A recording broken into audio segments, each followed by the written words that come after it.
professor JR, aqui de casa, nesse momento aí conturbado, gente, no qual nós estamos aí nesse isolamento e não estamos isolados ao mesmo tempo. Afinal de contas, estou aqui com vocês por meio dessa videoaula e vou apresentar para vocês aqui, gente, um conjunto de aulas que eu estou gravando aqui de casa, aqui junto com a minha família, meu filho e minha esposa, um conjunto de aulas que vão apoiar vocês aí nos seus estudos em casa. É improvisado, deixar bem claro isso, ó, tá? É bem improvisado mesmo. Ainda estou aqui me adaptando aqui no meu escritório, uma lousa que eu, na verdade, coloquei aqui no escritório e que agora está tendo uma atividade, digamos assim, um pouco mais especial. Acho que de forma especial, afinal de contas, né, estar em contato com vocês agora diretamente na casa de vocês, para mim nesse momento é essencial e para vocês eu tenho certeza que vai ser proveitoso. Gente, se organiza, se organiza. Aquele que se organizar, manter rotina de estudo, conforme nós tanto conversamos em sala de aula, vai ser essencial nesse momento. Afinal de contas, você daí com um cronograma bem organizado, com a ajuda da gente aqui das videoaulas, do material que a gente vai postar no ambiente EAD, vai contribuir enormemente. E aquele que tiver foco, tiver organização, você pode ter certeza. O momento realmente é de preocupação, mas vai passar por isso. Vai passar, nós vamos passar. E vamos passar juntos. Isso é o mais importante.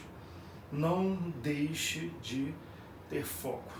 O Enem, muito possivelmente, não será sequer adiado lá para novembro, se Deus quiser. Esse momento conturbado vai ter passado, a gente vai chegar lá e você, de forma organizada, com muita fé, com muita determinação da sua casa, com a nossa ajuda, com a ajuda do Fractal aqui, vai passar por isso e vai, logicamente, conseguir se sair bem ali naquele momento, naquela prova, né, lá no Enem. Então, passar por isso. Então, tudo que a gente vai postar com um objetivo muito claro. Por exemplo, nas minhas aulas, eu vou deixar sempre assim, espaço para avisar vocês, olha gente, isso aqui é um conteúdo que tem mais incidência, tem menos, depois eu vou pegar e gravar uma videoaula com os gráficos dos conteúdos que mais caem, já está lá no site, para todos vocês, quem quiser baixar, eu coloquei lá, então você pode baixar lá, olhar os infográficos, com as informações dos conteúdos que são mais incidentes, menos incidentes.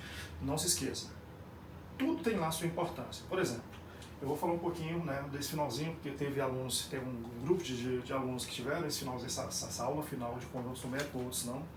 Então você vai ver que, por exemplo, conjuntos numéricos caem muito, né? Não. Mas ele tem um embasamento para estudo de funções que cai muito, tem uma incidência grande no Enem.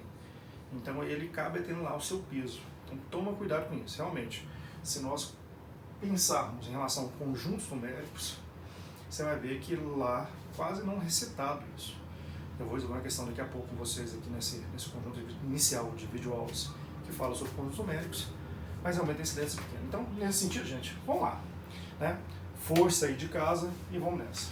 Bem, durante as minhas aulas eu deixei claro para vocês que existem os conjuntos numéricos clássicos. Começando com o que, gente? O conjunto dos números naturais. E o que é conjuntos naturais? O conjunto dos naturais é aquele que tem o 0, tem o 1, tem o 2, tem o 3, tem o 4 e assim por diante até o infinito. Né? E todo elemento que é natural, gente, é também inteiro. Ou seja, o conjunto dos inteiros, que eu vou colocar aqui representado dessa maneira, tá lá, ó, de tal modo que dê para a gente perceber com esse diagrama que todo número natural é inteiro. Mas os inteiros, além desse 0, 1, o 2, o 3, o 4 e assim por diante, tem o menos 1, o menos 2, o menos 3, o menos 4, até lá o infinito, que a gente normalmente sempre estabelece à esquerda, ou menos infinito. Vai de menos infinito a mais infinito, o conjunto inteiro. Os naturais têm um limite inferior, tem lá o 0, começa do 0, 1, 2 e assim por diante.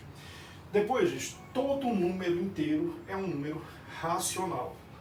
O número racional é definido como sendo um número que pode ser escrito na forma de fração. Ora, todo inteiro pode ser escrito na forma de fração. Né? Assim como aqui, gente, olha só. Nós temos, como eu falei, o 0, o 1, o 2, o 3 e assim por diante. Aqui nós teremos o menos 1, o menos 2, o menos 3 e assim por diante. Aqui nós temos, por exemplo, o meio, o menos 3/4, o 5/3 e assim por diante. Todo e qualquer número que é fração. Toda e qualquer fração. Mas o 1, por exemplo, é uma fração. Ele é 1 dividido por 1, ou 2 dividido por 2. Então, ele é, na verdade, uma forma que, na verdade, apresenta um numerador e um denominador. Então, tudo aquilo que é, ou que pode ser representado na forma de quê? De fração, gente, é um número racional. Não se esqueçam, eu gosto sempre de colocar aqui uma aspas para indicar que é o seguinte, é uma fração com numerador e denominadores inteiros. Bom, mas aí surge, na história da matemática, um número, lá bem antes de Cristo, um número que hoje nós chamamos de raiz de 2. E o raiz de 2 é um exemplo típico, gente, de um número que não é racional, ou seja, ele é irracional. Os números irracionais surgem daí, né? Entre eles, sem dúvida nenhuma, o mais famoso, ou aquele que, digamos, recebe mais menções aí, né, com certeza é o π. Raiz de 2, eu diria que ele acaba surgindo na história muito em função da diagonal do quadrado de lado 1. Um quadrado que tem lado 1, né, cada um dos ladinhos, tem como diagonal raiz de 2. E, historicamente, houve episódios relacionados a esse raiz de 2. Mas o π, sem dúvida nenhuma, é o número irracional talvez mais famoso de todos. Mas podemos colocar aqui, gente, raiz de 2 menos 1, por exemplo, é um número irracional. Podemos colocar aqui, por exemplo, o logaritmo de 2 na base 10 e assim por diante, tendo uma infinidade de números irracionais. Pessoal, quando nós fazemos a união, ou juntamos, né, vamos pensar assim, nós juntamos esses dois conjuntos, os dos números racionais e o dos números irracionais, surge o conjunto dos números reais. E esse conjunto é o conjunto que, na verdade, te dá uma quantidade de utilidade muito grande no dia a dia nosso. O principal, logicamente, é estabelecer medida. Nós podemos medir qualquer coisa com os números reais. Um matemático associou todos os números reais, os infinitos números reais, a pontos de uma reta. Ele colocou o zero como sendo a origem dela e todos aqueles números positivos, reais positivos, à direita desse zero e todos os números negativos à esquerda desse zero. Surgindo assim a reta real, em que todos os pontos, gente, dessa reta, não se esqueçam disso, todos estão associados a essa reta de modo a surgir aquilo que a gente chama de abscissa, né? São as abscissas. Todo e qualquer número real associado, com zero na origem, à direita os positivos e à esquerda os negativos. Então surge a reta real. A reta real nada mais é então do que essa associação. Então, por exemplo, o 1, gente, por exemplo, está aqui, ó, uma unidade de medida à direita. O 2, 2 unidades de medida aqui à direita. O menos 1, uma unidade de medida à esquerda. Essa unidade, gente, é previamente estabelecida. O menos 2, 2 unidades de medida à esquerda e assim por diante. Indo de menos infinito, lá do menos infinito, até o mais infinito.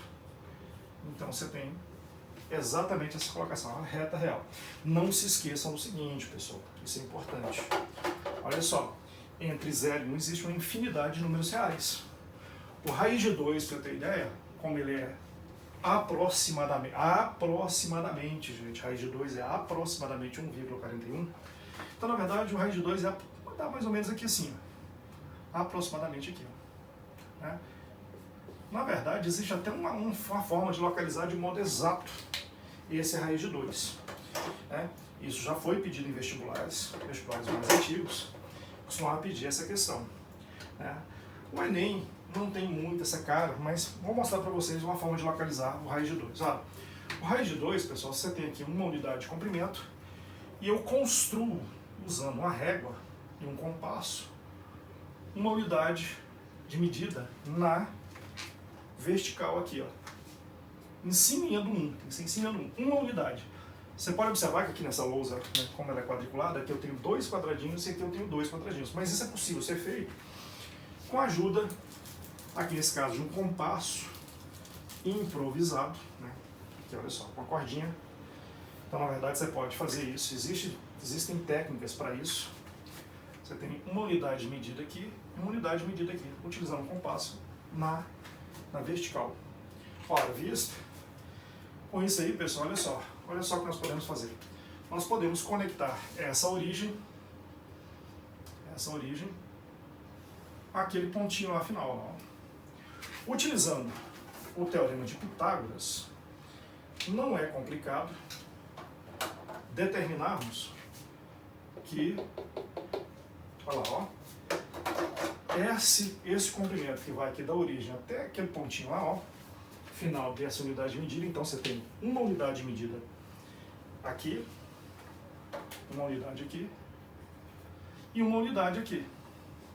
Observe bem, então uma unidade de comprimento, pode ser 1 metro, pode ser 1 centímetro, pode ser uma unidade qualquer. E aí, pessoal, você com a ajuda também de um compasso, pode vir aqui e fazer o seguinte, a rotação. Observe bem, vou pegar o dedão, que é a ponta seca do compasso, colocar aqui a ponta molhada exatamente em cima e vou fazer a rotação dele e achar a exata posição dele. Ó, eu tinha colocado um pouquinho antes. Vou ajustar aqui, ó, raiz de 2 na verdade. Raiz de 2 na verdade, ó. Então eu peguei a medida e rotacionei. Tá lá, ó. E coloquei exatamente no local dela, na reta. Tá aqui, ó. Exatamente a posição do raiz de 2. Tá vendo? Então, entenda o seguinte. Tem o 0, tem o 1, tem o 2, tem o 3 até o mais infinito. Os inteiros positivos, tem o 0, tem os inteiros negativos. Aqui dentro tem os números racionais, tem os números irracionais, que por exemplo, a raiz de 2, o π estaria um pouco lá na frente, que é aproximadamente 3,14, e assim por diante. Então, moçada, o que acontece é o seguinte, existem quantos números reais? Infinitos. Todos eles colocados ordenadamente e organizadamente, de forma organizada, né? De forma organizada em toda a reta, de menos infinito a mais infinito. Então, essa aí é o detalhe. Uma coisa que se faz normalmente no dia a dia de trabalho, gente, é trabalhar com intervalos. Um intervalo que vai, por exemplo, aqui nesse caso, de menos 3 até 7, com menos 3 aberto. Quando essa bolinha está aberta, indica que somente, gente, somente o menos 3 não pertence ao intervalo. Então, representação visual, né? Representação geométrica aqui. Você pode representar esse intervalo, gente, por meio daquele utilização daqueles colchetes, quer dizer, carinha para fora, indicando que é aberto, vai do menos 3 até o 7. Tá lá, ó, aqui o 7. Só que o 7, você pode observar que a bolinha está fechadinha, indicando que o 7 pertence ao intervalo. Então você vai do menos. Agora não se esqueçam, não significa que o menos 2 que está de cá, né, vai começar do menos 2, não é. O menos 3 não estando entre menos 3 e menos 2 existem infinitos números reais. Então é do menos 3 até o 7. Essa, digamos, essa cobrinha aqui, essa ondulaçãozinha aqui do menos 3 até o 7, indicando que eu estou pegando todos os reais. Todos eles. Notação com colchetes. E aquela notação, pessoal, utilizando o conjunto, que diz que é x pertencente aos reais, quer dizer, eu estou pegando todos os reais, tal que menos 3, olha lá, o menos 3 é menor do que x, não vou colocar igual porque é aberto, e x é menor ou igual a 7. Então eu estou pegando todos os números reais que pertencem ao intervalo que vai de menos 3 até 7, o menos 3 aberto e o 7 fechado, quer dizer, eu estou considerando o 7 pertencente ao intervalo e o menos 3 não pertencente ao intervalo. Não se esqueçam dessas notações. Isso aqui tudo foi passado em sala, mas serve com apoio para vocês. Né? Logo em seguida eu vou fazer uma questão do Enem, uma questão bem bacana, e cuja notação de intervalo é fundamental lá nas letrinhas A, B, C, D, nos distratores. Já já.